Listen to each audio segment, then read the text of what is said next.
ഇഷ്ടപ്പെടുന്ന സ്ത്രീയോട് ക്ഷമ കാണിക്കുന്നത് പുരുഷന്റെ സ്വഭാവമാണ്. ഇഷ്ടമുള്ള പുരുഷനോട് സ്നേഹവും ദേഷ്യവും ഒക്കെ കാണിക്കുന്നത് സ്ത്രീയുടെ സ്വഭാവം.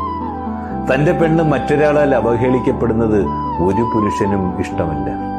അതുപോലെ തന്റെ പുരുഷൻ മറ്റൊരാളുടെ മുമ്പിൽ ചെറുതാകുന്നതും ഒരു സ്ത്രീയും ഇഷ്ടപ്പെടുന്നില്ല. ദേഷ്യം വരുമ്പോൾ ഇഷ്ടപ്പെട്ടവളെ അവൻ ചിലപ്പോൾ ഒറ്റപ്പെടുത്തിയെന്ന് വരുമെന്നാൽ ഇഷ്ടപ്പെട്ടവനെ നഷ്ടപ്പെടുത്താൻ ഒരു സ്ത്രീയും ആഗ്രഹിക്കുന്നില്ല. തന്റെ പുരുഷൻ തന്റേത് മാത്രമാകണമെന്ന് അവൾക്ക് നിർബന്ധമുണ്ട്. പ്രണയത്തിന്റെ മാനദണ്ഡവും മറ്റൊന്നല്ലെന്നേ. പുരുഷൻ പുറം ലോകത്താണ് കൂടുതൽ സമയവും ചിലവഴിക്കുന്നത്. അയാൾ ബന്ധങ്ങളിൽ കുറെ കൂടി സ്വാതന്ത്ര്യം ആഗ്രഹിക്കുന്നു. സ്ത്രീ അവളുടെ പുരുഷനിലേക്കും കുട്ടികളിലേക്കും പലപ്പോഴും ഒതുങ്ങിക്കൂടുന്നു.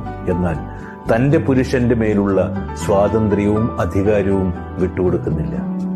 ഒരു സ്ത്രീ ഏറ്റവും കൂടുതൽ ആഗ്രഹിക്കുന്നത് തന്റെ പുരുഷനിൽ നിന്നുള്ള സ്നേഹവും പരിഗണനയും.